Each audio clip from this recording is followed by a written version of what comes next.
Hi guys, welcome back to mister ice hour. எல்லாரும் எப்படி இருக்கிறீங்க? அது போக உங்களுக்கு இந்த ஃபேரி டேல் கதை வந்து ரொம்பவே பிடிச்சிருக்குதுன்னு போன வீடியோவில் கமெண்ட் பண்ணியிருந்தீங்க இல்லையா? அதனாலேயே தேடி கண்டுபிடிச்சி ஒரு வித்தியாசமான ஃபேரி டேல் கதை தான் இன்றைக்கும் நான் எடுத்துகிட்டு வந்திருக்கிறேன். ஸோ ஆன்லைனர் பார்த்துலாமா? ஒரு நாட்டோடைய ராஜாவுக்கு அவருடைய ஒய்ஃப்னா ரொம்பவே பிடிக்கும். ஆனால் எதிர்பாராத விதமாக அவங்க வந்து இறந்து போயிட்டுறாங்க. அதனாலே அந்த ராஜா அவருடைய ஒய்ஃப் ஞாபகமாகவே வாழ ஆரம்பிச்சிட்டாரு. ஆனால் இதில் தான் ஒரு பிரச்சனையே என்னன்னா, அவர் மட்டும் சோகமாக இல்லாமல் எல்லாருமே சோகமாக தான் இருக்கணுன்ற மாதிரி நினைக்கிறாரு. அதனாலேயே அவருடைய 12 பொண்ணுங்களையுமே சின்ன வயசுல இருந்து வெளியே விடாம அரண்மனைக்குள்ளேயே அடைச்சு வச்சிடுறாரு. ஏன்னா எல்லாருமே இங்க சோகமா தான் இருக்கணும். இப்படி இருக்க சில பொண்ணுங்க வளர்ந்ததுக்கு அப்புறம் அவங்க போட்டிருக்கிற ஷூ வந்து டெய்லி காலையில கிழிஞ்சிருக்கிறத ராஜா கண்டுபிடிக்கிறாரு. அப்படின்னா ராஜாவுக்கே தெரியாம நைட் ஆனா அவங்க வெளியில போயிட்டு என்ஜாய் பண்ணிட்டு விடியறதுக்குள்ளே ரிட்டர்ன் வந்துட்டாங்கன்றத ராஜா வந்து கண்டுபிடிச்சிடுறாரு. ஆனா எங்க போறாங்க, எப்படி போறாங்க அப்படின்றத மட்டும் ராஜாவால கண்டே பிடிக்க முடியல. ஏன்னா இந்த அரண்மனையை விட்டு எங்கேயுமே போக முடியாது. ரொம்பவே செக்யூரான அரண்மனை. ஸோ தன்னுடைய பொண்ணுங்களுடைய சீக்கிரட்டை கண்டுபிடிக்கிறதுக்காகவே நிறைய பேர் வந்து வேலைக்கு வைக்கிறாங்க. சீக்கிரட்டை கண்டுபிடிச்சா பொண்ணையும் கல்யாணம் பண்ணி தந்து இந்த ராஜ்யத்தையும் கொடுக்குற மாதிரியும், ஆனா கண்டுபிடிக்கலனா 3 நாளைக்குள்ள தூக்கு தண்டனை. அதனாலேயே யாராலையுமே இதை கண்டுபிடிக்கல. ஆனா கடைசியில ஒருத்தன் வந்து ஜாயின் பண்றான். ஸோ அவன் இந்த பொண்ணுங்களுடைய சீக்கிரட்டை கண்டுபிடிச்சானா. அப்படி நைட் ஆனா இந்த பொண்ணுங்க எல்லாருமே எப்படி வெளியில போறாங்க, எங்க போறாங்க அப்படின்ற கதையை செம கருத்தோட சொன்ன படம் தான் 2011 வருஷம் ரிலீஸ் ஆன தி டேட்டர்டு ஷூ. சரி, அவங்க டைம் வேஸ்ட் பண்ணாம டைரக்டா படத்தோட கதைக்குள்ள போயிடலாமா? அப்படி போறதுக்கு முன்னாடி வழக்கம் போல ஒரே ஒரு லைக்கை மட்டும் தட்டி விட்டுருங்க. ஸோ படத்தோடைய ஸ்டார்டிங்ல பார்த்தீங்கன்னா ஒரு ராஜாவை காமிக்கிறாங்க. அவர் எந்திரிச்சதுமே பயங்கரமா கத்த ஆரம்பிச்சிடுறாரு. ஸோ ஆக்சுவலாக என்னன்னா, அந்த ராஜாவுடைய ஒய்ஃப் வந்து ஒரு 10 வருஷத்துக்கு முன்னாடி இறந்து போயிருப்பாங்க. அதுல இருந்து இவர் எப்போதுமே ரொம்பவே சோகமா இருப்பாரு. அவருக்கு எப்பெல்லாம் மனசுல கவலை வருதோ அப்பெல்லாம் இப்படி பயங்கரமா கத்த ஆரம்பிச்சிடுவாரு. அது மட்டும் இல்லாம இவருக்கு ஒரு 10 பெண் குழந்தைங்க இருந்திருக்கும். அவங்களை என்ன பண்ணியிருந்திருப்பாருன்னா, இவருடைய ஒய்ஃப் இறந்ததுக்கு அப்புறம் நீங்க யாருமே வெளியில போகக்கூடாது, நான் ரொம்பவே கவலையா இருக்கிறேன், ஸோ நீங்க இந்த அரண்மனைக்குள்ள மட்டும்தான் இருக்கணும், அது போக நீங்களும் எப்போதுமே உங்களுடைய அம்மாவை நினைச்சு ஃபீல் பண்ணிட்டு இருக்கணும் அப்படின்னு சொல்லிட்டு சின்ன வயசுல இருந்து இவருடைய பொண்ணுங்களை வெளியவே விட்டு இருந்திருக்க மாட்டாரு. ஒரு சிறையில அடைச்ச மாதிரி இந்த அரண்மனைக்குள்ள மட்டும் வச்சு வளர்த்துட்டு இருந்திருப்பாரு. இப்ப அப்படியே கட் பண்ணிட்டு அந்த பொண்ணுங்களை தான் காமிக்கிறாங்க. நல்லா தூங்கிட்டு இருக்கும் போது அந்த ரூம்க்கு ஒருத்தர் வந்து எழுப்பி விடுறாரு இல்லையா? இவர் தான் அந்த நாட்டோடைய மந்திரி. எந்திரிங்க பொண்ணுங்களா, விடிஞ்சு பல நேரம் மணி நேரம் ஆகுது, ஆனா இன்னுமே நீங்க தூங்கிட்டு தான் இருக்கீங்களா, எங்க உங்களுடைய ஷூவை காமிங்க அப்படின்னு சொல்லிட்டு ஒவ்வொருத்தருடைய ஷூவை செக் பண்ணி பார்த்தா அதுக்கு பின்னாடி ஒரு ஹோல் இருக்குது. ஸோ ஆக்சுவலா என்னன்னா, இந்த பொண்ணுங்க இருக்காங்கல்ல, இந்த பொண்ணுங்க எல்லாருமே நைட் டைம்ல எங்கேயும் சீக்கிரட்டா வெளியில போயிட்டு வராங்க போல.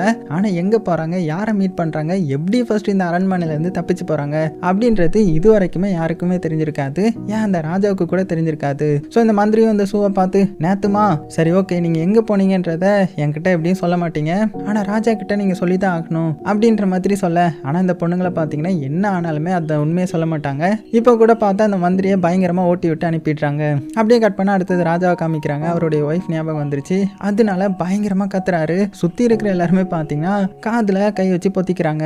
அப்ப அந்த பொண்ணுங்கள அமண்டான்ற மாதிரி ஒரு பொண்ணை காமிக்கிறாங்களா? ஸோ இவங்க தான் இந்த படத்தோட ஹீரோயின். அந்த ராஜாவுடைய 12 பொண்ணுங்கள்ல ஒரு பொண்ணு தான் நம்ம ஹீரோயின். ஸோ காலையில ஆனதுமே 11 பொண்ணுங்களுடைய சூளை வந்து ஓட்ட கிடக்கும்ல, ஆனா ஹீரோயினுடைய சூளை மட்டும் ஓட்ட இருக்காது. அது போக இப்போ ராஜா கத்துறத சத்தம் கேட்டதுமே நம்ம அப்பா எதுக்கு டெய்லி இந்த மாதிரி கத்திட்டு இருக்கிறாரு, அவரை நினைச்சா எனக்கு கஷ்டமா இருக்குது அப்படின்னு உடனே மத்த பொண்ணுங்கள்லாம், அப்ப நம்மள நினைச்சு யாரு கஷ்டப்படுவா, நம்ம நிலைமையை யாராவது யோசித்து பார்த்தாங்களா அப்படின்னு சொல்லிட்டு இருக்கும் போதே அடுத்தது நம்ம ஹீரோ தான் காட்டுறாங்க. ஸோ இவன் தான் இந்த படத்தோட ஹீரோ. ஸோ ஆக்சுவலாக ஹீரோ யாருன்னா, இந்த நாடா போய் ஒரு பப்பட் ஷோ மாதிரி பண்ணுவான். ஸோ அதில் விருப்பப்பட்டு யாரெல்லாம் காசு போடுறாங்களோ அதை வச்சு தான் அவன் வந்து சர்வைவே பண்ணிட்டு இருக்கிறான், ஒரு ஃப்ரீ பேர்ட் மாதிரி. இப்போ ஹீரோயின் எப்படி அந்த பெரிய அரண்மனைக்குள்ள அடைஞ்சு கிடக்காங்கல்ல, ஆனால் நம்ம ஹீரோ எப்படின்னா எல்லா நாடையும் சுற்றி வர்றவன், பப்பட் ஷோ பண்ணுறதுக்காக ஒரு நாடோடி மாதிரி. இப்போ கூட பார்த்தீங்கன்னா ஒரு மரத்துக்கு அடியில் உட்காந்து அவனுடைய பிஞ்சி போன ஷூவை பார்த்துட்டு இருக்க, இன்னைக்கு நம்ம சாப்பிட்றதுக்கு என்ன பண்றது அப்படின்ற மாதிரி யோசிச்சுட்டு இருக்கிறான். அந்த டைம்ல தூரமா ஒரு லேடி நடந்து வந்துட்டு இருக்காங்க. புலம்பிக்கிட்டே நடந்து வந்துட்டு இருக்காங்க. டெய்லி இந்த ராஜாவுக்கு கத்துறதே வேலையா போச்சு, அவர் கத்துற கத்துல என்னுடைய பால் தயிராவே மாறிடுச்சு அப்படின்னு புலம்பிக்கிட்டே வரும்போது நம்ம ஹீரோ அவங்கள ஸ்டாப் பண்ணி, உங்ககிட்ட சாப்பிட்றதுக்கு ஏதாவது இருக்கா அப்படின்னு ஒரு காயினை நீட்டி கேட்கறான். ஸோ அந்த லேடியும் ரைட்ரா இவனாவது கிடைச்சானே அப்படின்னு அவங்க கிட்ட இந்தாப்பா இதை குடின்ற மாதிரி அந்த தயிரை வந்து கொஞ்சம் ஊற்றி கொடுக்குறாங்க. இப்போ அப்படியே கட் பண்ண இந்த சைடு ராஜாவை காமிக்கிறாங்க. ராஜா கிட்ட அந்த மந்திரி வந்து, மந்திரி இந்த வாட்டியும் அவங்க ஷூ எல்லாத்துலயுமே ஓட்ட கிடக்குது, ஸோ எப்படின்றது எனக்கு தெரியலன்ற மாதிரி சொல்லும்போது உடனே ராஜாவும் அவங்க எப்படியாவது வெளியில போறாங்களா அப்படின்னு கேட்கும்போது, இல்ல ராஜா இங்கிருந்து வெளியில போறது அவ்வளோ ஈஸிலாம் கிடையாது, அப்படி போகணும்னாலுமே வெளியில காவலாளிகள்லாம் இருப்பாங்க, அவங்கள தாண்டி எங்கேயுமே போக முடியாதுன்ற மாதிரி சொன்னதுமே, அப்படியா அப்படின்னா வெளியில இருந்து யாராவது உள்ள வராங்களா அப்படின்னு கேட்டதும், வெளியில இருந்து உள்ள வர்றதுக்கு சான்ஸே கிடையாது, ஸோ எப்படி இது நடக்குதுன்னு எனக்கும் புரியல அப்படின்னு சொல்ல ராஜா வந்து ரொம்பவே சோகமாயிட்டாரு. எனக்கு வேற வயசாகிட்டே இருக்குது, இன்னும் கொஞ்சம் வருஷம் தான் நான் உயிரோட இருந்தாலும் இருப்பேன், அது வரைக்கும் நான் என்னுடைய ஒய்ஃபை நினைச்சு கஷ்டப்பட்டுட்டு அப்படியே போயிடுவேன். ஆனா அதுக்கப்புறம் என்னுடைய பொண்ணுங்களை பாத்துக்கிறது யாரு? அவங்க வேற எந்த உண்மையுமே சொல்ல மாட்டேங்கிறாங்க. நைட் எங்க போறாங்க, என்ன பண்றாங்க அப்படின்னு எதுவுமே தெரிய மாட்டேங்குது அப்படின்னு ஃபீல் பண்ணிட்டு இருக்கும்போது இந்த மந்திரி பாத்தீங்கன்னா லைட்டா அப்படியே விட்டு போட ஆரம்பிச்சிட்டான். ஏன்னா இவனுக்கு என்ன ஆசைனா, இவனுக்கு எப்படியாவது இந்த ராஜாவுக்கு அடுத்தபடியா இவன் வரணும்னு ஆசை. அதுலயும் இந்த அமாண்டா இருக்காங்க இல்லையா, அதான் இந்த படத்தோட ஹீரோயின், அவங்கள கல்யாணம் பண்ணிக்கணும்ன்றது இவனோட ஆசை. அதனால நைஸா ஏத்தி விட்டுறான். ராஜா நீங்க ஏன் கவலைப்படுறீங்க, நீங்க என்னதான் அந்த பொண்ணுக்கு அப்பாவா இருந்தாலுமே இந்த நாட்டோடைய ராஜா நீங்க தான். சோ நீங்க தான் அவங்க கிட்ட அதட்டி கேட்கணும். அது மட்டும் இல்லாம உங்களுக்கு அப்புறம் இந்த நாட்டை பார்த்துக்க ஆள் இல்லைன்னு கவலைப்படாதீங்க, அதுக்கெல்லாம் ஒருத்தன் கண்டிப்பா இருப்பான்ற மாதிரி அவனுக்கு அவனே சொல்லிக்கிறான். அப்படியே கட் பண்ண இந்த சைடு நம்ம ஹீரோ காமிக்கிறாங்க. அப்படியே மெல்ல நடந்து இப்போ நம்ம ஹீரோயினுடைய நாட்டுக்கு தான் வந்துட்டு இருக்கிறான். அப்படி வழியில வந்துட்டு இருக்கும்போது ஒரு பூனையை பார்க்கறான். அப்படி பார்த்துட்டு அவன் பப்பட் வச்சிருப்பான் இல்லையா, அந்த பப்பட் கிட்ட அவன் பாட்டுக்கு ஜாலியா அவனாவே பேசிட்டு இருக்கும்போது திடீர்னு அந்த பூனையை திரும்பி பார்த்தா பூனை காணோம். பதிலுக்கு ஒரு பாட்டி மட்டும் நிக்கிறாங்க. விறக தூக்கிட்டு பக்கத்துல உள்ள அந்த நாட்டுக்கு போயிட்டு இருக்காங்க போல. டே தம்பி என்ன பண்ணிட்டு இருக்க, வந்து எனக்கு ஹெல்ப் பண்ண அப்படின்னும் போது நம்ம ஹீரோ சாக்காய் பார்த்துட்டு கொஞ்ச நேரத்துக்கு முன்னாடி இங்க பூனை தானே இருந்துச்சு, ஆனா பூனையை காணோம், நீங்க வந்திருக்கீங்க அப்படின்னு சொன்னதுமே எனது பூனை இருந்துச்சா, என்ன நீ வளரிட்டு இருக்கிற, இப்ப வந்து எனக்கு இதை ஹெல்ப் பண்ணுவியா மாட்டியா அப்படின்னு அதட்டி கேட்கறாங்க. நம்ம ஹீரோவும் அவனுடைய பப்பட் மூலமா அந்த பாட்டியை கலாய்ச்சிட்டு இருக்கிறான். இப்ப கட் பண்ண அப்படியே அரண்மனையில தான் காமிக்கிறாங்க. ராஜாவுக்கு வந்து பயங்கர கோவம் வந்துருது. உடனே அவருடைய 12 பொண்ணுங்களை கூப்பிட்டு விசாரிக்க ஆரம்பிக்கிறாரு. எல்லாருமே கையில இந்த சூளை வச்சிருக்காங்க. உண்மையை சொல்லுங்க, நான் உங்களுடைய அப்பாவையும் தாண்டி இந்த நாட்டோடைய ராஜா. சோ உங்களுடைய சூளை ஓட்ட எழுறதுக்கு காரணம் என்ன, நீங்க இந்த நாட்டை விட்டு நைட் டைம்ல எங்கேயாவது போயிட்டு வரீங்களா அப்படின்னு கேட்கும்போது எல்லாருமே சமாளிக்க ஆரம்பிச்சிடுறாங்க. எங்களுக்கு எப்படிப்பா தெரியும், ஒருவேளை எங்க ரூம்ல எலிகள் தொல்லை அதிகமா இருக்கலாம், அதனால கூட இருக்கலாம்ல அப்படின்னு சொன்னதுமே ராஜா வந்து செம டென்ஷன் ஆயிட்டாரு. என்ன நினைச்சிட்டு இருக்கீங்க, நான் ஒரு ராஜா, அது மட்டும் இல்லாம நான் டெய்லி எவ்வளவு வருத்தத்துல இருக்கேன் தெரியுமா அப்படின்னு சொல்ல நம்ம ஹீரோயினும் சைடுல இருந்துட்டு நீங்க மட்டும் இல்ல நாங்களும் தான் அப்படின்னு ஏக்கமா சொல்றாங்க. ஏன்னா இந்த பொண்ணுங்களை வெளியவே விடாம இத்தனை வருஷமா அந்த அரண்மனைக்குள்ளேயே வளர்த்துட்டு இருக்கிறதுனால இந்த பொண்ணுங்களுக்கு சுத்தமா பிடிச்சிருந்திருக்காது. அதனாலதான் சீக்கிரட்டா ஏதாவது பண்றாங்க போல. அது என்னன்றது நமக்கு இது வரைக்கும் தெரியல. ஆனா ராஜா என்ன சொல்லிடுறாருன்னா, நீங்க என்ன வேணா பண்ணுங்க, நான் சீக்கிரமா அதை கண்டுபிடிச்சிடுவேன் அப்படின்னு சொல்லிட்டு எல்லாரையும் போக சொல்லிட்டாரு. அதே டைம்ல இந்த சைடு அந்த மந்திரி காமிச்சா அவங்கள அங்க விசாரிச்சுட்டு இருக்கிற கேப்ல இவர் என்ன பண்ணிட்டு இருக்காருன்னா, இந்த பொண்ணுங்களுடைய ரூம்ல வந்து உண்மைக்குமே இவங்க எங்க போறாங்கன்னு கண்டுபிடிக்கிறதுக்காக பயங்கரமா செக் பண்ணிட்டு இருக்காரு. அப்படியே தரையெல்லாம் தட்டி பார்த்துட்டு இருக்காரு. தரையில ஓட்ட போட்டு வெளியில எங்கேயாவது போறாங்களான்ற மாதிரி. ஆனா எங்கேயுமே போறதுக்கான அடையாளம் இல்ல. அதே சமயத்துல நம்ம ஹீரோயினுடைய ஒரு சால் வந்து கீழே கிடக்கும். அதை பார்த்ததுமே அவர் அப்படியே அதை எடுத்து ஸ்மெல் பண்ணி பார்த்துட்டு, அம்மாண்டா சீக்கிரமா நான் உன்னை கல்யாணம் பண்ணுவேன், சீக்கிரமா அந்த நாடும் எனக்கு தான் சொந்தமாக போகுது அப்படின்னு இந்த அம்மாண்டாவுடைய சாலை மண்டையில போட்டுட்டு அந்த லிப்ஸ்டிக்லாம் இருக்கும்ல அதெல்லாம் எடுத்து போட்டு பார்த்துட்டு இருக்கிறான். அதே சமயத்துல இந்த சைடு நம்ம ஹீரோ அந்த பாட்டி கிட்ட பேசிக்கிட்டு அந்த விறகு பண்டல் இருக்குல்ல அதை வந்து தூக்கிட்டு வந்துட்டு இருக்க, உன்னை பார்த்தா சோல்ஜர் மாதிரி தெரியலேன்ற மாதிரி அந்த பாட்டி கேட்கும்போது, நான் சோல்ஜர்லாம் கிடையாது, நான் இந்த பப்பட் ஷோ நடத்துறவன், அது மட்டும் இல்லாம நான் எப்போதுமே ஃப்ரீயா தான் இருப்பேன், நாடு நாடா சுத்திட்டு செம ஜாலியா என்ஜாய் பண்ணிட்டு இருக்கிறேன் வாழ்க்கைய அப்படின்னு பேசிட்டே வந்துட்டு இருக்கிறான். இங்க இந்த மந்திரியை பார்த்தீங்கன்னா இந்த ரூமை செக் பண்ணிட்டு இருக்கான் இல்லையா, அப்போ ஏதோ ஒரு இது போர்வை மாதிரி ஏதோ பாக்குறான். என்ன இது, ஓ இதை வச்சுதான் போட்டு தப்பிக்கிறாங்களா அப்படின்னு சொல்லி அவனே ஒன்னு நினைச்சிட்டு வெளியில தூக்கி போடுறான். பார்த்தா அது வழியா தான் பொண்ணுங்க எல்லாம் கீழே இறங்கி போயிருப்பாங்க போல. ஓ இது வழியா தான் போயிட்டு நைட் டைம்ல யாருக்கும் தெரியாம மேலே ஏறி வந்துடுறீங்களா, இரு நானும் ட்ரை பண்ணி பாக்குறேன்ற மாதிரி அவன் அப்படியே கீழே இறங்கி பாக்குறான். பார்த்தா பாதிலேயே தொங்கிட்டு இருக்கிறான், அதுக்கு மேல கீழே போக மாட்டேங்குது. அதாவது இந்த பொண்ணுங்க வந்து இதை ஏமாத்துறதுக்காக தான் சும்மா அதை தொங்க போட்டிருந்திருப்பாங்க. அதை நம்பி வந்து வசமா மாட்டிக்கிட்டான். அப்புறம் என்ன கீழேயாவது குதிச்சிருவான் அப்படின்னு வைக்கோல் மேல குதிக்க ட்ரை பண்றான். ஆனா வைக்கோல்ல இந்த ஈட்டி மாதிரி ஒண்ணு இருக்கும், அது மேலேயே விழுந்துட பின்னாடியே வசமா சொருகிறது. ஸோ கட் பண்ண இந்த பாட்டியை தூக்கிட்டு நம்ம ஹீரோ இந்த நாட்டுக்கு வந்துட்டான். உடனே பாட்டி நம்ம ஹீரோவை பார்த்து, உனக்கு எவ்வளோப்பா தரணும்னா எவ்வளோ பே பண்ணணும் அப்படின்னதும், பாட்டி காசெல்லாம் எனக்கு தேவையில்ல, இது நான் உங்களுக்கு பண்ற ஒரு ஹெல்ப் தான் அப்படின்னதும் உடனே பாட்டியும், கண்டிப்பா உனக்கு இதுக்கேற்ற பலன் சீக்கிரமா கிடைக்கும் அப்படின்னு சொன்னதுமே நம்ம ஹீரோ லைட்டா திரும்புறான். மறுபடியும் திரும்பி பார்த்தா அந்த பாட்டியை காணோம். பதிலுக்கு அங்க அந்த பூனை தான் இருக்குது. இவனுக்கு ஒண்ணுமே புரியல, என்னடா இது பூனை இருக்கிறாங்க பாட்டி வராங்க, பூனை இருக்குது பாட்டி வருது, சரி என்னமோ நம்ம தான் தப்பா பார்த்து இருந்திருக்கிறோம் போல அப்படின்னு நினைச்சிட்டு அதை அப்படியே ஃப்ரீயா விட்டுட. அதே சமயத்துல இந்த சைடு இந்த அரண்மனையை காமிச்சா அங்க இந்த பொண்ணுங்களுடைய ஷூ வந்து ஓட்ட இருக்கும்ல, ஸோ எல்லார் ஷூவையும் பார்த்தீங்கன்னா மறுபடியும் அந்த அதுக்குள்ள இருக்கிறத வந்து மாத்தி சரி பண்ணிட்டு இருக்காங்க. அப்ப கரெக்டா மந்திரியை பார்த்தீங்கன்னா அந்த இடத்துக்கு வராங்க. உடனே மந்திரியை கிண்டல் பண்றது விதமா இந்த பொண்ணுங்க எல்லாரும் வந்து, மந்திரி கண்டுபிடிச்சிட்டீங்களா என்ன அப்படின்னு கேட்கும்போது, இருங்க நான் சீக்கிரமா கண்டுபிடிச்சு என்ன பண்றேன் பாரு அப்படின்னு இவன் பேசிட்டு இருக்கும்போது ராஜா வந்து மந்திரியை கூப்பிடுறாரு. என்ன பண்ணுன்னு தெரியாது, என்னுடைய பொண்ணுங்களுடைய சீக்கிரட்டா கண்டுபிடிக்கிறதுக்காக யாரையாவது வர சொல்லு, இன்னொரு ஆளை சீக்கிரம் கண்டுபிடின்ற மாதிரி சொல்ல, உடனே பொண்ணுங்கெல்லாம் ஓடி வந்து, ஏன்பா இந்த மாதிரி பண்றீங்க, அதெல்லாம் தப்பு தானே, ஆல்ரெடி இந்த மாதிரி நிறைய வாட்டி பண்ணிட்டீங்க மறுபடியுமா அப்படின்னு கேட்குறாங்க. ஸோ ஆக்சுவலா என்னன்னா இந்த ராஜா இந்த மாதிரி பொண்ணுங்களுடைய சீக்கிரட்டை கண்டுபிடிக்கிறதுக்காக சில பேரை வர சொல்லுவாரு. அதாவது 7 நாளைக்குள்ள உள்ள பொண்ணுடைய சீக்கிரட்டை கண்டுபிடிச்சாகணும். அப்படி கண்டுபிடிக்கலன்னா அவங்கள தூக்கு மாட்டி சாகடிச்சிருவாரு போல. ஸோ அந்த தண்டனை அதனால தான் இப்போ யாரையாவது கண்டுபிடிக்க சொல்லியிருக்கிறாரு. இப்படி நம்மளால ஒருத்தன் சாவ போறானேன்னு தெரிஞ்சு இந்த பொண்ணுங்களும் பார்த்தீங்கன்னா ரொம்பவே ஃபீல் பண்றாங்க. அதே சமயத்தில் இந்த சைடு நம்ம ஹீரோ காமிச்சு அவனுடைய பப்பட் ஷோ வந்து போட்டுடுறான். ஸோ அந்த நாட்டு மக்கள்லாம் வந்து பார்த்து செம ஜாலியாக என்ஜாய் பண்றாங்க. ஷோ முடிஞ்சதுமே உங்களால முடிஞ்ச டொனேஷனை மட்டும் கொடுங்க அப்படின்னதும், ஆனால் யாருமே காசு போடல.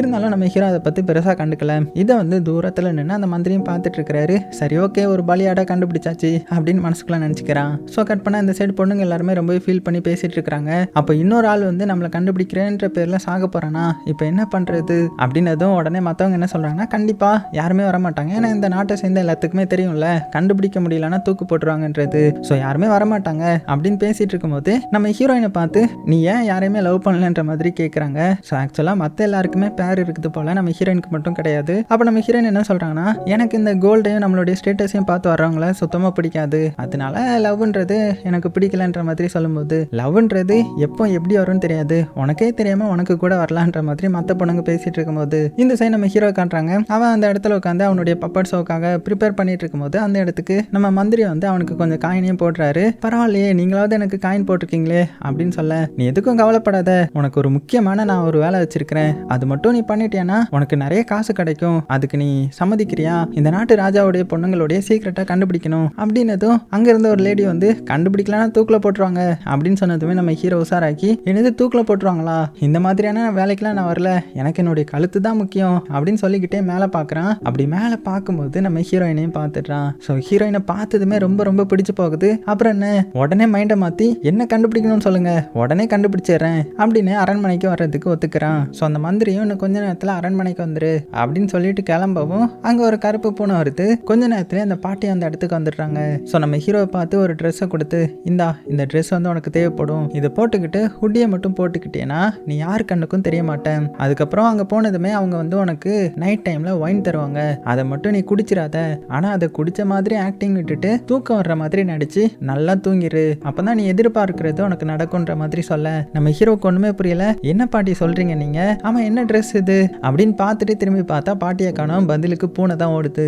ஸோ இது மூலமாவே தெரிஞ்சுக்கிறான் பாட்டி ஏதோ ஒரு மந்திர பாட்டின்ற மாதிரி. ஸோ கட் பண்ண அடுத்தது நம்ம ஹீரோ அவனுடைய திங்ஸ் எல்லாம் பேக் பண்ணிட்டு அரண்மனைக்கு போறான். ஸோ மந்திரியும் வெளியில நின்று நம்ம ஹீரோ வெல்கம் பண்றாரு. வந்துட்டியா, ஸோ நம்ம ராஜாவை பத்தி உனக்கு தெரியும்ல, அவர் சோகமான ராஜா, 10 வருஷமா அவருடைய ஒய்ஃபை இழந்ததுனால ரொம்பவே சோகமா இருக்கிறாரு. ஸோ அவர்கிட்ட கொஞ்சம் பார்த்து நடந்துக்கோ, இல்லைன்னா என்ன ஆகும்னு தெரியும்ல அப்படின்னு பேசிக்கிட்டு நம்ம ஹீரோவை ராஜா கிட்ட கொண்டு வந்து நிப்பாட்டுறாரு. ஸோ ராஜாவும் நம்ம ஹீரோவை பார்த்துக்கிட்டு அந்த மந்திரி கிட்ட, எனது இவனை பார்க்கறதுக்கு எந்த ஒரு இளவரசரோ ஏதோ ஒரு சோல்ஜர் மாதிரிலாம் தெரியலையே அப்படின்னு கேட்குறாரு. மந்திரியும் நல்லா சமாளிக்கிறான். இவன் வந்து ஒரு வீரமான ஒரு சோல்ஜர், இவன் வந்து எல்லாத்தையுமே கண்டுபிடிச்சிருவான். ஸோ இவனை தானே நீங்க கடைசி டெஸ்டா போட போறீங்க, கண்டிப்பா இவன் அதுக்கு கரெக்டான ஆள் தான் அப்படின்னு ராஜாவுடைய மண்டையை கழுவிட்டு இருக்கிறான். ஸோ ராஜாவும் நம்ம ஹீரோவை ஒரு சோல்ஜர்ன்ற மாதிரி நம்பி, நீ என்னெல்லாம்ப்பா பண்ணுவ அப்படின்னு ஒரு கொஸ்டின் கேட்க நம்ம ஹீரோ என்ன சொல்றேன்னா, இந்த பொம்மை இருக்குல்ல, இந்த பொம்மையை வச்சு நான் நிறைய வித்த காமிப்பேன், நிறைய விதவிதமான ஆக்டிங்லாம் கொடுப்பேன் அப்படின்னதுமே ராஜா வந்து இவெல்லாம் இதுக்கு சரிப்பட்டு வருவானான்ற மாதிரி மறுபடியும் சந்தேகப்படுறாரு. ஆனா மந்திரி பாத்தீங்கன்னா, கவலைப்படாதீங்க,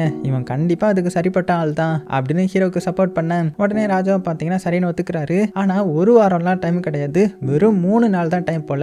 அதுக்குள்ளேயே இவர் பொண்ணுங்களுடைய சீக்ரெட்டை வந்து கண்டுபிடிச்சு சொல்லணும், அதாவது நைட் டைம்ல எங்க போறாங்கன்றத. ஸோ பொண்ணுங்களும் இது எல்லாத்தையுமே பாத்தீங்கன்னா ஓரமா எட்டி பார்த்து நம்ம ஹீரோவையும் பார்த்து சிரிச்சிட்டு இருக்காங்க. பப்பட் ஷோ பண்றவன் இங்க வந்து காமெடி பண்ணிட்டு இருக்கான், இவனுக்கு ராஜ்யத்தை ஆளணும்னு ஆசை வேற அப்படின்னு கிண்டல் அடிச்சு பேசிட்டு இருக்காங்க. நம்ம ஹீரோயின் மட்டும் ஹீரோவை பாவமா பாக்குறா, ஏன்னா கண்டுபிடிக்கலன்னா செத்துருவான் இல்லையா. ஸோ கட் பண்ண நைட் ஆகுது. பொண்ணுங்களுடைய ரூமுக்கு பக்கத்துலேயே நம்ம ஹீரோவுக்கும் ரூம் கொடுத்துருக்காங்க. அதை ஓட்ட வழியா எல்லா பொண்ணுங்களும் பார்த்து ரசிச்சுக்கிட்டு இவனும் சீக்கிரமா சாக போறான் அப்படின்னு சொல்லி நம்ம ஹீரோவுக்கு ஒரு வித்தியாசமான ஒரு வைன் வந்து ரெடி பண்றாங்க. ஸோ இதை சாப்பிட்டா நல்லா தூக்கம் வந்துடும் போல, இதை கொடுத்துட்டு வந்துருன்ற மாதிரி அம்மாண்டா கிட்ட கொடுக்க, அதான் ஹீரோயின் கிட்ட. ஸோ நம்ம ஹீரோயினை பார்த்தீங்கன்னா அதை கொடுக்கறதுக்காக வந்துட்டு இருக்காங்க. அதே டைம்ல நம்ம ஹீரோவும் அந்த ட்ரெஸ்ஸை போட்டு பார்க்கலாமா அப்படின்னு அதை பார்த்துட்டு இருக்கும்போது யாரோ கதவை திறந்து உள்ள வந்துடுறாங்க. பார்த்தா ஹீரோயின் தான். ஸோ நீங்க ரொம்பவே களைப்பா இருக்கீங்கல்ல, அதனால இதை குடிங்க சரியாகிடும் அப்படின்னதும் நம்ம ஹீரோவுக்கு அப்பதான் அந்த பாட்டி சொன்னது ஞாபகம் வருது. உடனே ஹீரோ வந்து, எனக்கு இப்போ தாகமாலாம் இல்லையே, வேண்டாமே இது அப்படின்னதும், சும்மா குடிச்சு பாருங்க, உண்மைக்குமே ரொம்பவே அருமையா இருக்கும் அப்படின்னு நம்ம ஹீரோயினும் மண்டையை கழுவிட்டு இருக்கும்போது பின்னாடி இருந்து ஒரு பொண்ணு வந்து, எப்போ ஒரு சீக்கிரமா வா அப்படின்னு கூப்பிடுறாங்க. அவ திருமண கேப்ல நம்ம ஹீரோ அந்த ஒயினை வேற எதுக்குள்ள ஊத்தி குடிச்ச மாதிரி ஆக்டிங் விட்டுறான். ஸோ குடிச்சதுக்கு அப்புறம் மயங்கின மாதிரி நடிக்கணும்ல, அதனால அப்படியே பயங்கரமா தூங்குற மாதிரி ஆக்டிங் விட்டுறான். ஸோ நம்ம ஹீரோயினா அவனை பாவமா பார்த்துட்டு, இவனுடைய கதையை முடிய போகுதுரா அப்படின்னு சொல்லிட்டு அங்கிருந்து அப்படியே வெளியில வராங்க. ஸோ அவங்க போனதுமே நம்ம ஹீரோ வேக வேகமாக அந்த ட்ரெஸ் எடுத்து போடுறான். அதை போட்டதுமே அப்படியே பாதி மறைஞ்ச மாதிரி ஆகிடுது. அதுவும் அந்த ஹுட்டியை போட்டால் ஃபுல்லுமே கம்ப்ளீட்டாக மறைஞ்சு போயிடுறான். அப்புறம் என்ன வேகமாக வந்து என்னன்னு எட்டி பார்க்குறான். பார்த்தா அந்த வீட்டில் ஏதோ வித்தியாசமான பிரகாசமான லைட்லாம் வருது. அந்த பொண்ணுங்களையும் காணும். உடனே வேகமாக நம்ம ஹீரோ வெளியில் வந்து அந்த லைட் மாதிரி இருக்குல்ல, அது வந்து ஒரு போர்ட்டல் மாதிரி செயல்படுது போல. அதுக்குள்ளே போகிறான். போனால் வேற ஏதோ ஒரு உலகத்துக்குள்ளே வந்துட்டான். ஸோ இந்த உலகத்துக்குள்ளே தான் அந்த ராஜாவுடைய பொண்ணுங்களும் நைட் டைமில் வந்துட்டு இருக்கிறாங்க போல. எல்லாருமே ரொம்ப ரொம்ப சந்தோஷமா இருக்கிறாங்க.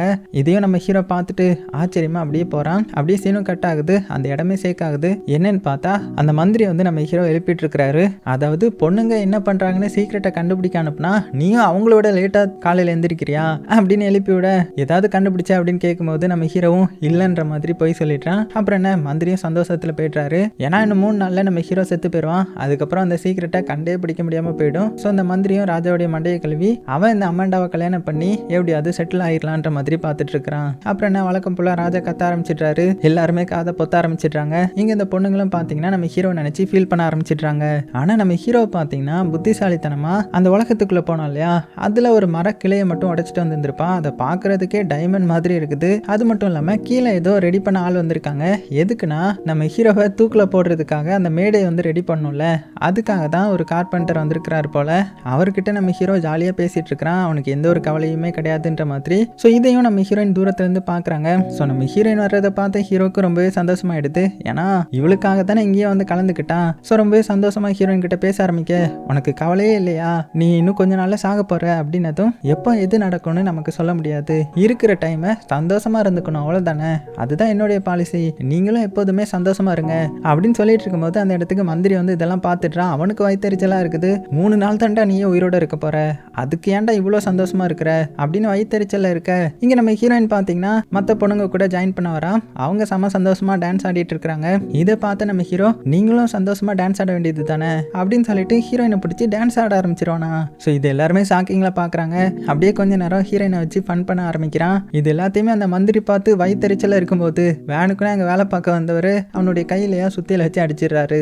உடனே வலி தாங்க முடியாம இவரும் ஆட ஆரம்பிச்சிட அவங்க கூட சேர்ந்து எல்லாருமே ஃபன் பண்ணி ஆடிட்டு இருக்காங்க. ஸோ இதை மாடியில இருந்து அந்த ராஜா பார்க்குறாரு. அப்பதான் நம்ம ஹீரோயின் எல்லா பொண்ணுங்கிட்டையும் இங்க பாருங்க ஏன் டான்ஸ் ஆடிட்டு இருக்கீங்க, நம்ம சந்தோஷமா இருக்கக்கூடாது, இது சோகத்துக்கான அரண்மனை அப்படின்னு வான் பண்ணிட்டு இருக்கிறான். உடனே எல்லாருமே மேலே பார்த்து ராஜாவை பார்த்து சோகமா அங்கிருந்து அப்படியே கிளம்பிட்டாங்க. ஸோ இந்த ராஜ்யத்தை பொறுத்தவரை எல்லாருமே சோகமா தான் இருக்கணும். ஏன்னா ராஜாவுடைய ஒய்ஃப் வந்து இறந்துட்டாங்க. ஸோ ராஜா சோகமா இருக்கார் இல்லையா, அதனால தான். ஆனா நம்ம ஹீரோக்கு எந்த ஒரு கவலையும் கிடையாது இல்லையா. அவன் சரி அடுத்தது என்ன பண்ணலாம் அப்படின்னு சுத்தி முத்தி பார்த்தா அந்த துணி தொங்குறத பார்த்து இருந்துருவான். உடனே அதை எடுத்து ஒரு இது மாதிரி கட்டி அதுல அப்படியே படுத்து தூங்க ஆரம்பிச்சிட்டான். ஸோ இதையும் ராஜா தூரத்துல இருந்து பாக்குறாரு. உடனே மெல்ல பக்கத்துல வராரு. அவனுடைய அந்த பப்பட் பொம்மை எல்லாம் இருக்குல்ல, அதெல்லாம் தொட்டு பார்த்து அதுக்குள்ள கையை விட்டு விளையாட்டுத்தனமா ஏதோ பண்ணிட்டு இருக்க. டக்குன்னு நம்ம ஹீரோ கண் முழிச்சிடுறான். உடனே நீ இந்த பப்பட்டரா இருக்கியே உனக்கு கஷ்டமா இல்லையா அப்படின்னு கேட்கும்போது, நீங்க ராஜாவா இருக்கீங்களே உங்களுக்கு கஷ்டமா இல்லையா அப்படின்ற மாதிரி பதிலுக்கு கேட்கிறான். உடனே நீயும் இந்த மாதிரி ஆகணும்னு ஆசைப்பட்டு தானே இந்த இடத்துக்கு வந்த, அப்புறம் என்ன அப்படின்னு ராஜா சொல்லும்போது நம்ம ஹீரோவும் ராஜாவை பார்த்து உங்ககிட்ட நான் ஒரே ஒரு கொஸ்டின் கேட்கட்டுமா,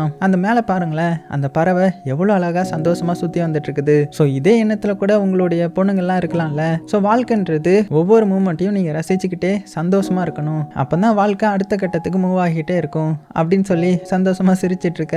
ராஜாவும் அதை பார்த்துட்டு ஆனா உன்னுடைய வாழ்க்கை கூடிய சீக்கிரம் முடிய போகுது போல அப்படின்னு சொல்லிட்டு அங்கிருந்து கிளம்பிடுறாரு. ஸோ கட் பண்ண இந்த சைன் நம்ம ஹீரோயினை காமிக்கிறாங்க. ஹீரோயினுக்கு ஹீரோவை பார்த்தா ரொம்ப வினோதமா இருக்கும். அவன் சாக போறான்ற மாதிரி கவலையிலேயே இல்லையே அப்படின்னு நினைச்சிட்டு இருக்க. அதே சமயத்துல இங்க ராஜாவுக்கும் அதே தான். மந்திரி கிட்ட வந்து நிறைய கொஸ்டின் கேட்கிறாரு. அவன் எப்படி அவன் கண்டுபிடிச்சிருவானா என்ன இவ்வளோ சந்தோஷமா இருக்கான் அப்படின்னதும், நீங்க கவலைப்படாதீங்க, அவன் கண்டுபிடிச்சா என்ன கண்டுபிடிக்காட்டி என்ன, அடுத்த கட்டத்தை நம்ம பார்க்கலான்ற மாதிரி மந்திரி போய் விட்டு போட ஆரம்பிச்சிட்டான். இப்போ அப்படியே நைட் ஆகுது. ஸோ இப்போ 2வது நாள் ஆயிடுச்சு இல்லையா. ஸோ இப்போ மறுபடியும் நைட் அவங்க போகணும்ல, அதனால நம்ம ஹீரோயின் அந்த மயக்க மருந்தான ஒயின் எடுத்துட்டு நம்ம ஹீரோ கிட்ட வந்து கொடுக்க, எனக்கு டெய்லி நைட்டு இதை வந்து கொடுப்பீங்களா அப்படின்னு கேட்கும்போது, நாளைக்கு ஒரு நாள் மட்டும் தான் கிடைக்கும், அதுக்குள்ள குடிச்சிருங்கன்ற மாதிரி சொல்லி நம்ம ஹீரோயின் அங்க ஏதோ சத்தம் கேட்குன்னு திரும்பவும் இந்த கேப்ல நம்ம ஹீரோ வந்து அதையும் கொட்டிட்டான். அப்புறம் என்ன குடிச்ச மாதிரி ஆக்டிங் விட்டு மயக்க வர்ற மாதிரி அப்படியே தூங்கிட.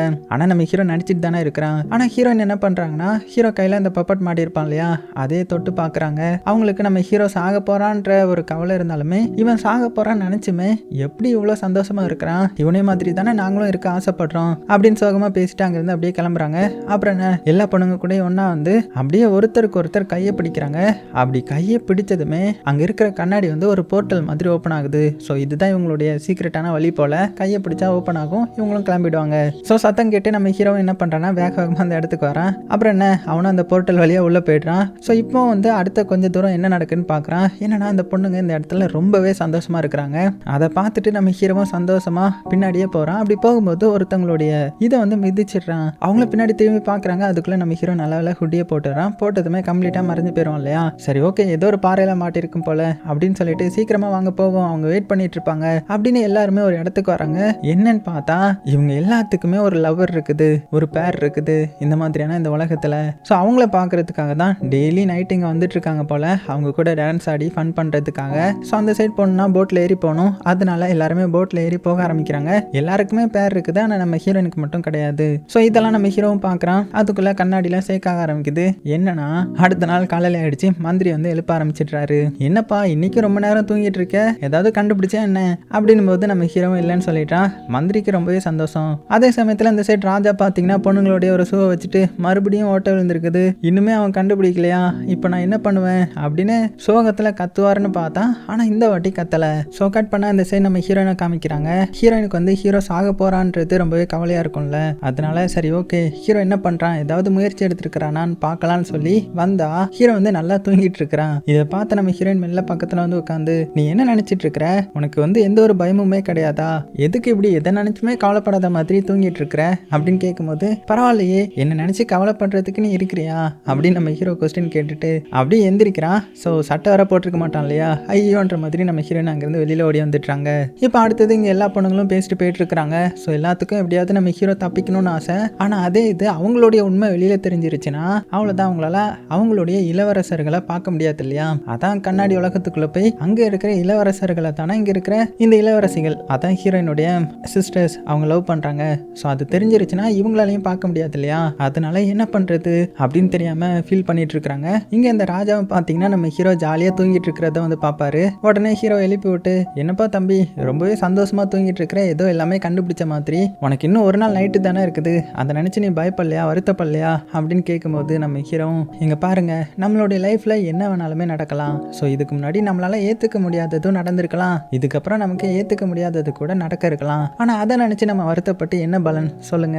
இந்த டைமில் உள்ள சந்தோஷம் போயிடும், இந்த டைமில் உள்ள நிம்மதி போயிடும். அதனால அதெல்லாம் நான் பற்றி கவலைப்படுறது கிடையாது, இப்போ இருக்கிறத நினச்சி சந்தோஷமா இருக்கணும் அப்படின்னு சொல்ல இந்த ராஜாவுக்கு மனசில் ஏதோ யோசிக்க ஆரம்பிக்கிறாரு. வேணா இதில் ஆடி பாருங்க உங்களுக்கும் பிடிச்சு போகும்னு சொல்லி அதையும் கொடுக்க அவரும் பார்த்தீங்கன்னா அதை ஆட ஆரம்பிக்கிறாரு. இதெல்லாம் தூரத்துல இருந்து பார்த்த மந்திரி என்னதான் நீ இன்னைக்கு சந்தோஷமா இருந்தாலும் நாளைக்கு சாக போறடா அப்படின்னு இவன் ஒரு சைடு பிளான போட்டுட்டு இருக்கிறான். ஸோ கட் பண்ணா இப்போ நைட் ஆகுது. நம்ம இளவரசர்களை பார்க்க போக டைம் வந்துருச்சு இல்லையா. ஸோ ஒரு நாள் விட்டாலுமே இவங்களுக்கு அதில் ஏதோ ஒரு ப்ராப்ளம் இருக்குது போல, அதனால கண்டிப்பாக போய் ஆகணும். எல்லாத்துக்கும் மனசில் கவலை இருக்குது, நம்மளால இந்த மாதிரி இவங்கெல்லாம் சாகுறாங்களேன்ற மாதிரி. ஸோ அதுலேயே நம்ம ஹீரோயின் ரொம்பவே வருத்தப்படுறாங்க. ஸோ அதனால என்ன சொல்கிறாங்கன்னா இந்த மாதிரி நம்ம வெளியில் வர்றதுக்கு பதிலாக பேசாமல் உள்ளே இருந்துடலாமா அப்படின்னு சொல்லும்போது நம்ம ஹீரோயின் என்ன சொல்கிறாங்கன்னா அது எப்படி முடியும், அங்கே 11 இளவரசர்கள் தான் இருக்காங்க, நம்மளோ 12 பேர், அங்கே வந்தாலுமே நான் மட்டும் தனிமையாக இருக்கணும், ஏன்னா நம்ம எல்லாருமே சபிக்கப்பட்டிருக்கிறோம். இன்னும் சொல்லப்போனால் 11ன்ற நம்பரே ஒரு சாபமானது தான், அதனால அங்கேயே இருந்துடவே முடியாது அப்படின்னு ஹீரோயின் வந்து ஃபீல் பண்ணி சொல்கிறாங்க. ஸோ ஹீரோக்கான ஒயினையும் ரெடி பண்ணிடுறாங்க, மயக்க மருந்துலாம் கடந்து. ஸோ அதை ஹீரோயின் வந்து கொடுக்கறதுக்காக வராங்க. ஹீரோவை முழிச்சிருக்கிறான், நீ வராமல் போயிடுவேன்னு நினச்சேன் அப்படின்னும் போது ஹீரோயின் மனசெல்லாம் கவலையில வச்சுட்டு நீ எதுக்கு எதையும் பற்றி கவலைப்பட மாட்ற, நாளைக்கு உன்னுடைய கழுத்து உடைய போகுது அப்படின்னு வந்தோம். ஏன் என் கழுத்தை பற்றி நீ கவலைப்படுறியா, அம்மா உன்கிட்ட உனக்கு கேட்கணும்னு நினச்சேன், நீ ஏன் என் கூட சேர்ந்து இந்த ட்ரிங்க்ஸ் பண்ணவே மாட்ற அப்படின்ற மாதிரி சொல்லிட. ஸோ ஹீரோனுக்கு கஷ்டமாக இருக்குது. ஹீரோ பேச பேச அவன் ஃபீல் பண்ணுறான்றத நம்ம ஹீரோ வந்து புரிஞ்சுக்கிறான். அதுக்கப்புறம் அதை வாங்கி வழக்கம் போல் சைடில் கொட்டி ஏமாத்திட்டு அப்படியே தூங்குற மாதிரி நடிச்சிடுறான். ஸோ ஹீரோயினுக்கும் இங்கே இருந்துட முடியாது, ஏன்னா அவள் வந்தால் மட்டும்தான் மொத்தமாக அந்த கண்ணாடிக்குள்ளேயும் போக முடியும். ஸோ இவா சந்தோஷமாக எல்லாட்டையுமே மற்ற எல்லா சிஸ்டர்ஸும் சந்தோஷமாக இருக்கணுன்ற மாதிரி ஆசைப்படுறா. அதனால ஹீரோ இருக்கிற இடத்துல ரொம்பவே ஃபீல் பண்ணி அழுதுட்டு அங்கேருந்து மறுபடியும் பார்த்தீங்கன்னா இந்த இடத்துக்கு வந்துடுறான். அப்புறம் என்ன கண்ணாடி வழியாக போகிறாங்க. நம்ம ஹீரோவும் கண்ணாடி வழியாக உள்ளே போகிறான். அப்படியே போட்டில் அந்த இளவரசர்களை மீட் பண்ண போகிறாங்க. ஸோ அந்த இடத்துக்கு வந்ததுமே அந்த இளவரசர்களும் இருக்க இங்கே எல்லாருமே என்ன பண்ணுறாங்கன்னா ஒருத்தருக்கு ஒருத்தர் செம ஜாலியாக என்ஜாய் பண்ணி டான்ஸ் ஆட ஆரம்பிக்கிறாங்க. ஸோ அப்படி ரொம்ப நேரம் டான்ஸ் ஆடுறதுல தான் காலில் உள்ள சூழலை வந்து ஓட்ட விழுந்தது போல. ஸோ இப்படி பயங்கரமாக டான்ஸ் ஆடிட்டு இருக்க நம்ம ஹீரோயின் மட்டும் தனியாக சோகமாக இருக்கிறாங்க. இதை பார்த்து நம்ம ஹீரோ என்ன பண்ணுறான்னா அவன் தான் இப்போ மறைஞ்சிருக்கான் இல்லையா, அப்படியே ஹீரோயினை பிடிச்சி டான்ஸ் ஆட ஆரம்பிச்சிடுறான். ஹீரோயினுக்கும் ஒன்றுமே புரியல, பார்க்குற மற்றவங்களுக்கும் ஒன்றுமே புரியல. அப்போ ஏதோ ஷேக் ஆகிற மாதிரியான இது தெரியுது. என்னன்னு பார்த்தா அப்படியே கட் பண்ணா இப்போ அடுத்த நாள் ஆகிடுது. நம்ம ஹீரோவை தூக்கு போடுறதுக்காக அந்த மேடைக்கு வந்து கொண்டு வந்துடுறாங்க. ஸோ எல்லா பெண்களும் பார்த்தீங்கன்னா ரொம்பவே சோகமாக நின்றுட்டு இருக்கிறாங்க, மனசு ஃபுல்லாக கவலை வச்சிருக்கிறாங்க. ஸோ அவனுக்கு கடைசியாக ஏதாவது சொல்லணுமா அப்படின்னு கேட்கும்போது ஹீரோ என்ன சொல்கிறான்னா, எனக்கு சொல்லணும்னு எதுவும் இல்லை, வேணா அவங்க பொண்ணுங்க கிட்ட கேட்டு பாருங்க அப்படின்னதும் உடனே ராஜா ஒவ்வொரு பொண்ணுங்கிட்ட கேட்டு பார்க்குறாங்க. ஆனால் எல்லாருமே பார்த்தீங்கன்னா ரொம்பவே அமைதியாக இருக்கிறாங்க. உடனே ராஜா, நீ எதையும் கண்டுபிடிக்கல தானே அப்படின்னு கேட்குறாரு. ஹீரோவும், நான் கண்டுபிடிச்சிருக்கிறேன், எல்லாருடைய இதையும் நான் கண்டுபிடிச்சிருக்கிறேன் அப்படின்னு சொன்னதுமே நம்ம ராஜா வந்து ஷாக் ஆகிட்டாரு. என்ன சொல்ற, அப்போ எதுக்கு என்கிட்ட சொல்லலை, எதுக்கு சொல்லக்கூடாதுன்னு நினைக்கிறேன் அப்படின்னு கேட்டதும், இதோ பாருங்க ராஜா, நான் உங்ககிட்ட சொல்லலாம், ஆனால் சொன்னா உங்களுடைய பொண்ணுங்க யாருமே சந்தோஷமா இருக்க மாட்டாங்க. ஸோ அதையும் தாண்டி உங்ககிட்ட நான் சொல்லணுமா அப்படின்னு கேட்குறான். ஸோ ராஜாவே அப்படியே பார்த்துட்டு, அதுக்காக நீ தூக்கு போட போறியா அப்படின்னு கேட்டதுமே நம்ம ஹீரோ அப்படியே ஹீரோயினை பார்க்குறான். ஹீரோயினோட கண்ணெல்லாம் கலங்குது. அப்போ ராஜாவும், நீ சொல்றத நாங்கள் எப்படி நம்புறது அப்படின்னு கேட்டதுமே ஹீரோனுடைய பையில இருந்து அந்த உலகத்துக்கு போகும்போது சில கிளைகள் எல்லாம் பிச்சு வச்சிருந்தான் இல்லையா, அதை வந்து வெளியில் எடுக்கிறான். அதை பார்த்த எல்லாருமே ஷாக் ஆகுறாங்க. அதுலேயும் முக்கியமாக அந்த பொண்ணுங்க தான் ஷாக் ஆகுறாங்க. எப்படி இவன் கண்டுபிடிச்சிட்டான் அப்படின்னா உண்மைக்குமே அப்படின்னு அவங்க சொன்னதுமே இங்கே ராஜா ஷாக் ஆகிட்டாரு. அப்போ நீ சொன்னதுல உண்மையா, நீ உண்மைக்கும் கண்டுபிடிச்சிட்டியா அப்படின்னு கேட்டதுமே இதெல்லாம் பார்த்து அந்த மந்திரி இப்போ ஷாக் ஆகுறான். ராஜா, என்ன பேசிட்டு இருக்கீங்க, வழக்கப்படி உனக்கு நம்ம தூக்கு போடணும், லேட் பண்ணாதீங்க அப்படின்னு சொல்ல இப்போ ராஜா எல்லாத்தையுமே புரிஞ்சுக்கிட்டு, அதை சொன்னா என்னுடைய பொண்ணுடைய சந்தோஷம்லாம் போயிடுமா, ஸோ அதையும் தாண்டி உனக்கு சொல்லணுமா அப்படின்னு மந்திரி கேட்கும்போது, இல்லை வேண்டாம், ஆனால் நீங்கள் ராஜா இல்லை, அதுக்கு நம்ம ரெஸ்பெக்ட் கொடுக்கணும்ல அப்படின்னு வழக்கம் போல மண்டை கழுவ ஆரம்பிக்கிறான். இது வரைக்கும் நான் ராஜாவா இருந்தேன், ஆனால் இதுக்கப்புறம் ஹீரோ தான் ராஜா, அவன் தான் என்னுடைய சக்சஸர் அப்படின்னதுமே மந்திரி வந்து ஷாக் ஆகுறான். ராஜா என்ன சொல்றாருன்னா,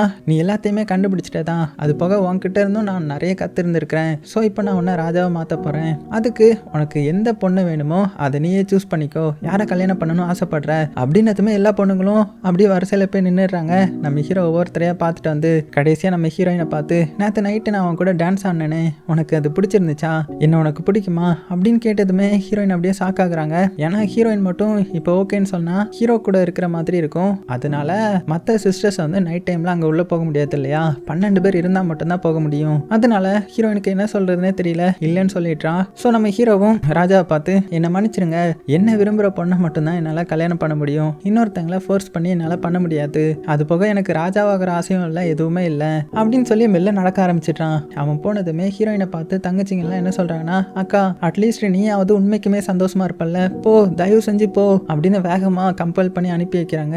ஸோ ஹீரோயினும் வேகமாக வந்து, எனக்கு உண்மைக்குமே உன்னை ரொம்ப பிடிக்கும் அப்படின்னு ஒரு கிஸ் பண்ணுறாங்க. அப்படி கிஸ் பண்ணதுமே அந்த இடத்துல ஒரு போர்ட்டல் மாதிரி ஓப்பன் ஆகுது. உள்ளே இருந்த இளவரசர்கள்லாம் பார்த்தீங்கன்னா ஒவ்வொருத்தராக அப்படியே வெளியில் வராங்க. வெளியில் வந்து இந்த இளவரசி கூட ஜாயின் பண்ணிக்கிறாங்க. ஆக்சுவலாக என்ன இருக்குன்னா, ஒன்ஸ் இந்த இளவரசர்கள்லாம் அந்த பாட்டி இருக்காங்கல்ல, அதான் மந்திர பாட்டி, அவங்கள மதிக்காமல் போயிருந்திருப்பாங்க போல, அதனாலேயே அவங்க இந்த மாதிரி இமேஜினரி வேர்ல்டுக்குள்ளே இருக்கிற மாதிரியான ஒரு சாபம் கொடுத்துருந்துருப்பாங்க. அது மட்டும் இல்லாமல் இங்கே இருக்கிற இளவரசி 11 பேருக்கு மட்டும்தான் அங்கே பேரா இருக்கிற மாதிரியான சாபமும் இருக்கும். எப்போ ஹீரோயின் அவளையே அறியாமல் அவள் இன்னொருத்தரை லவ் பண்ண ஆரம்பிக்கிறாளோ, அந்த லவ் பண்ணுறவன் கண்டிப்பாக எதையுமே ஆசைப்படாமல், அதாவது ஹீரோயினுக்கு வந்து என்ன ஆசைனா, அவளுடைய பணம் அவளுடைய அந்த ஸ்டேட்டஸை பார்த்து இவளை வந்து யாராவது காதல் பண்ணணும் இல்லையா, அந்த ஒரு காதல் வந்து அமைதோ, அதுவும் ஹீரோவும் எந்த ஒரு எதிர்பார்ப்பும் இல்லாமல் லவ் பண்ணணும், உண்மையான லவ் கிடைக்குதோ, இப்படி 2 பேரும் ஒன்றா சேர்ந்தால் மட்டும்தான் உள்ளே இருக்கிற அந்த இளவரசருக்கும் சாபம் போகிற மாதிரியான அந்த பாட்டி வந்து கொடுத்துருந்துருப்பாங்க. அது வந்து இப்போ நீங்கிற மாதிரியும் அந்த உலகத்தில் இருந்து இளவரசர்கள் எல்லாருமே வந்து கடைசியாக அவங்களுடைய இளவரசியான லவர் கூட வந்து ஜாயின் பண்ணிட்டாங்கல்ல. ஸோ 11 இருந்தது, இப்போ 12 பேருக்கும் லவர் கிடைச்ச மாதிரியும் ஆயிடுச்சு, அந்த சாபமும் போன மாதிரியும் ஆயிடுச்சு. அது போக எப்போதுமே சோகமாக இருக்கிற இந்த அரண்மனை இப்போ எப்போதுமே சந்தோஷமாக இருக்கிற மாதிரியும் காமிச்சு இந்த பாடத்தை முடிக்கிறாங்க. ஸோ எப்படி இருந்துச்சுன்றதை மறக்காம கீழே கமெண்ட் பண்ணுங்க. கண்டிப்பாக உங்களுக்கு பிடிச்சிருக்கும்னு நம்புறேன். ஸோ இந்த மாதிரி அதிகமான ஃபேரிடேல் கதை வந்து நான் உங்களுக்காக எடுத்துட்டு வரேன். ஸோ சின்ன கதையாக இருந்தாலுமே சூப்பராக இருக்குல்ல. இந்த கதையில அப்படி என்னதான் சொல்ல வந்திருக்காங்கன்றதை நீங்கள் புரிஞ்சுக்கிட்டதே மறக்காம கீழே கமெண்ட் பண்ணுங்க. சேஃபாக இருங்க, உங்களுக்கு பிடிச்ச எல்லாத்தையுமே ரொம்ப ரொம்ப சேஃபாக பார்த்துக்கோங்க.